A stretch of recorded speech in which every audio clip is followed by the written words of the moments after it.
Welcome to the Deep Dive Books channel, where we hope you find something valuable every day. We continue interpreting Yuval Noah Harari's Nexus.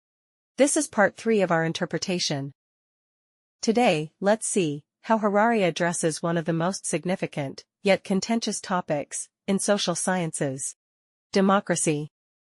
Some argue that true democracy is achieved through genuine elections. Others see democracy as merely a decision-making mechanism, a means to an end. Some hail it as the ultimate political system, while others dismiss it as majority tyranny, or anti-intellectualism. Some believe democracy fosters prosperity. Others claim it leads to chaos. Many think that technological progress and abundant information will inevitably enlighten the public, dismantling dictatorships, and paving the way for democracy. Yet, others argue that technology makes it easier for governments to control people, especially now with big data, leaving no room for freedom. Some even advocate returning to ancient systems, like the Chinese well-field system, canceling data collection, and opting for low-tech solutions to avoid authoritarianism. These perspectives each hold some truth, but may miss the core logic. Drawing from historical experience, Harari analyzes the evolution of democracy and dictatorship through the lens of information networks, offering a clearer perspective. To understand democracy, we must first understand dictatorship. Setting aside moral and value judgments, let's look at dictatorship purely from an informational perspective. Dictatorship is a network with an absolute central hub.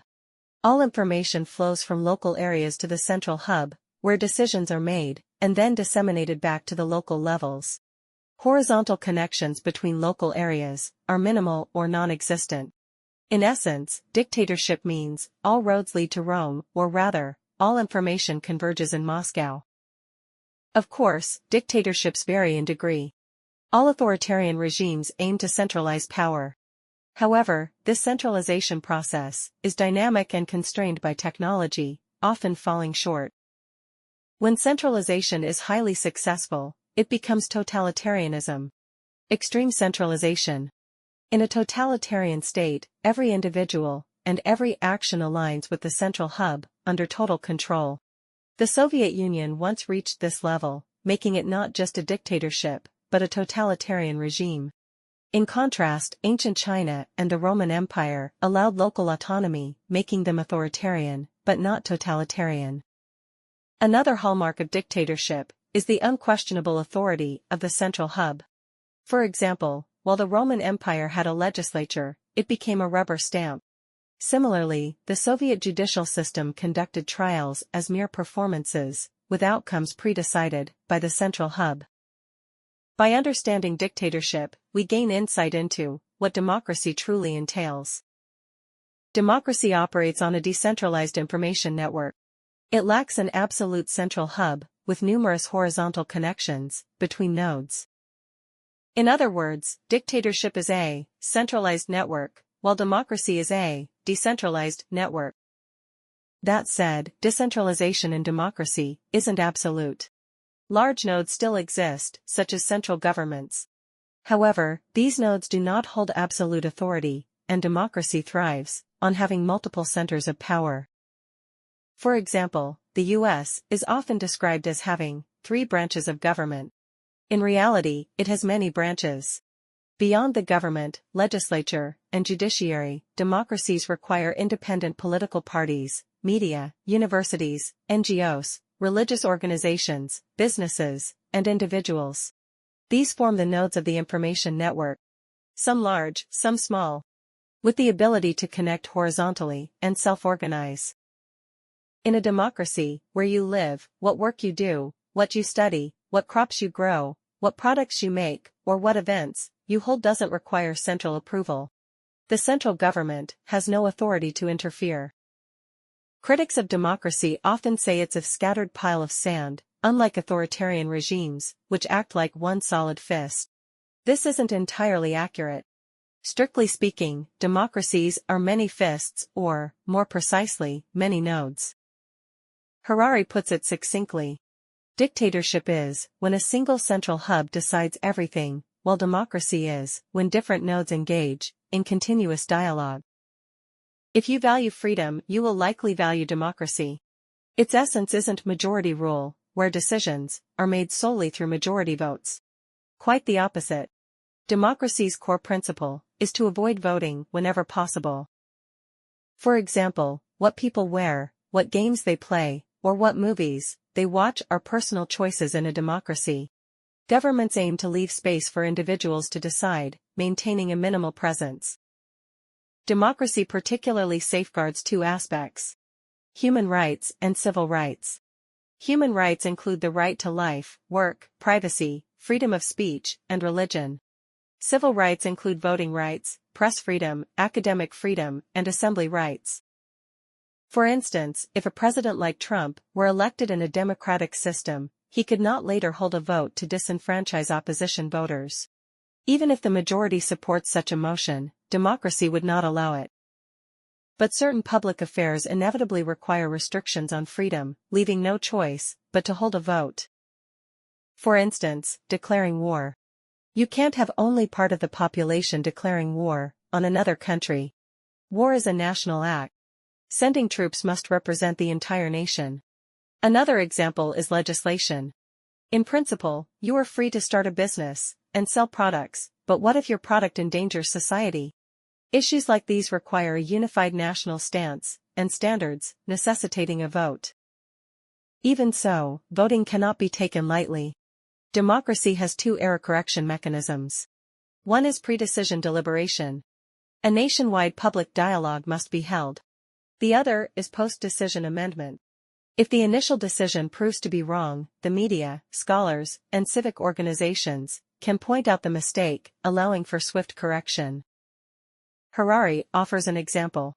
While a majority may refuse to acknowledge the reality of climate change, they have no right to prevent scientists from researching or publishing truths they may not want to face. Deciding how to address climate change is a matter of public will, but even if the majority votes to focus solely on immediate interests and ignore the future, they have no right to pass laws declaring climate change a hoax, or to mandate the dismissal of professors who believe in it. Human rights ensure that the majority cannot vote to oppress the minority, while civil rights ensure that errors can be corrected. Some countries hold genuine elections, where everyone votes for a president. However, without effective mechanisms to safeguard human rights and civil rights, these systems often devolve into majoritarian dictatorships. Once a strongman is elected, they remain unchecked and unaccountable, making such systems democracies in name only. If you prefer simplicity, you might find yourself drawn to dictatorship, as Harari notes that simplicity is a defining feature of authoritarian information networks. Of course, no dictator ever admits to being one. It's an indefensible position. Why should one person lead everything? Are they a god? Ordinary people are individuals with differing views and interests, often conflicting. Matters of the state should be handled collectively, so how does a dictator suddenly claim to represent everyone? Populism, however, thrives on such representation. It values power and exalts the idea of a single fist. The Nazis' infamous slogan was "One people, one empire, one leader." This reflects the populist view of information. Populists don't believe in truth, only in power. If the central authority decides to go in direction A, but a scholar argues that direction B is correct, the scholar must be malicious, deliberately sabotaging the system. Thus, populists seek not only to monopolize political power, but also all other forms of power. Media, courts, universities, and research institutions must align with them. Harari illustrates this with a British example. The British Communist Party never won more than 0.4% of the vote in elections, but still claimed to truly represent the working class. What about the many workers who voted for the Labour or Conservative parties? Their explanation: those workers were deceived. Populism and dictatorship are natural allies. Sometimes, you might empathize with dictatorship too. Don't you admire the sense of unity it projects? Consider the U.S. during the Vietnam War. While soldiers fought abroad, journalists and students at home chanted anti-war slogans. How could that war feel justified? In contrast, during the Soviet invasion of Afghanistan, there was no domestic dissent, and even international allies, were convinced of its rationale. Dictatorships have an inherent appeal. Whether you favor democracy or dictatorship, neither allows absolute freedom. Imagine traveling back in time to the Ming Dynasty and trying to establish a democratic system. It simply wouldn't work. Technological limitations made it impossible. Generally, small communities in ancient times could practice democracy more easily, while large empires had to rely on autocracy. In small communities, where everyone knows one another, it's hard to portray oneself as a god or claim to represent everyone. City-states like Athens or the Roman Republic were democratic. But scaling democracy to larger areas was a challenge. Democracy requires nationwide public dialogue and oversight, which were impossible in large empires, due to underdeveloped transportation and communication. People from different regions didn't know each other or understand each other's lives and demands. Divided into numerous ethnic groups, dialogue was unfeasible. The easiest solution was for the emperor to dictate and enforce with military might. Even so, autocracy was limited. It was hard to evolve into totalitarianism. A Roman emperor could decide life or death for any individual, but couldn't eliminate every critic, due to limited information control. The most successful attempt at large-scale totalitarianism in ancient times was Qin Shi Huang's Qin Empire, where meticulous control required absolute alignment with the central government. However, the cost of such control was so high that errors were frequent. Indeed, the Qin Empire collapsed within a few years, serving as a cautionary tale for later emperors. Post-Qin, Imperial China adopted a system described as imperial authority doesn't extend to the counties, where villages essentially governed themselves. As long as taxes were paid and public dissent avoided, the emperor largely ignored them. Thus, ancient China and the Roman Empire, while autocratic at the national level, allowed for a degree of local democracy. Yes, the spectrum between autocracy and democracy is a continuum with varying degrees. It wasn't until the advent of printing, radio, and television that large-scale democracy became feasible. The United States, as a large nation, owes its democratic success partly to newspapers. A president's speech could reach the entire population within a day or two, and serialized publications could continuously report on issues, offering self-correction and promoting public oversight. Yet even then, the U.S. took many years to achieve universal suffrage. However, advanced communication systems also enabled totalitarianism. What Qin Shi Huang couldn't achieve, the Soviet Union managed. With telephones and telegraphs, Moscow could instantly learn of regional issues. The Soviet Union also devised a form of checks and balances by implementing a tripartite system to control society. The government, Communist Party branches, and the secret police.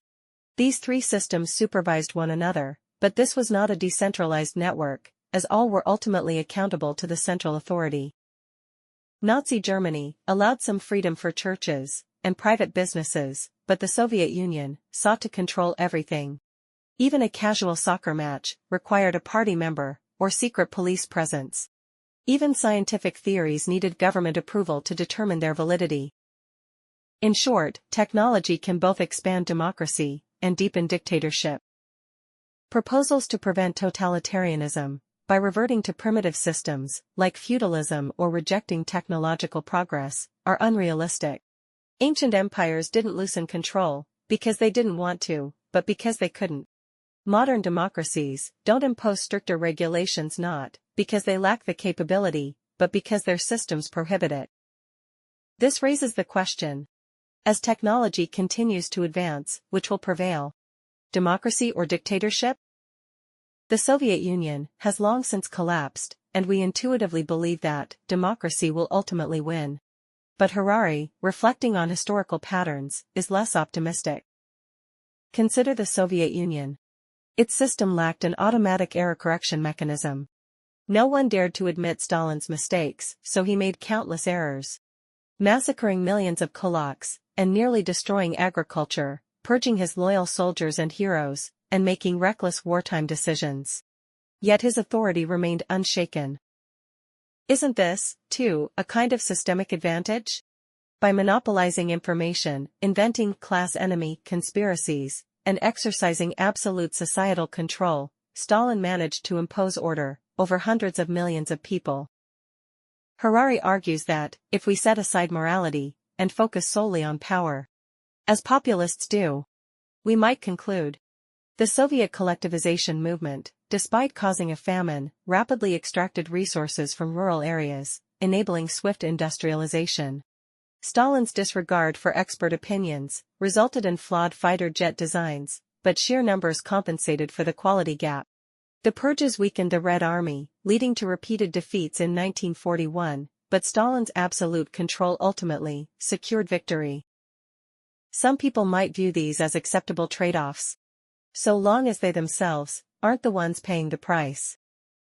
In summary, democracy offers more truth, but less order, while autocracy provides more order, but less truth. From an information perspective, democracy and dictatorship appear symmetrical. Harari states, totalitarian regimes choose to concentrate information at the center, suppressing truth to maintain order. This results in rigidity and inflexibility. Democratic regimes, by contrast, distribute information across institutions and individuals, encouraging the free pursuit of truth, but risk fragmentation. No matter how technology advances, some will favor truth, freedom, and openness, while others will prefer order, unity, and security. Where the future will lead remains to be seen. That's it for today's content. Thank you for watching, and I'll see you in the next video.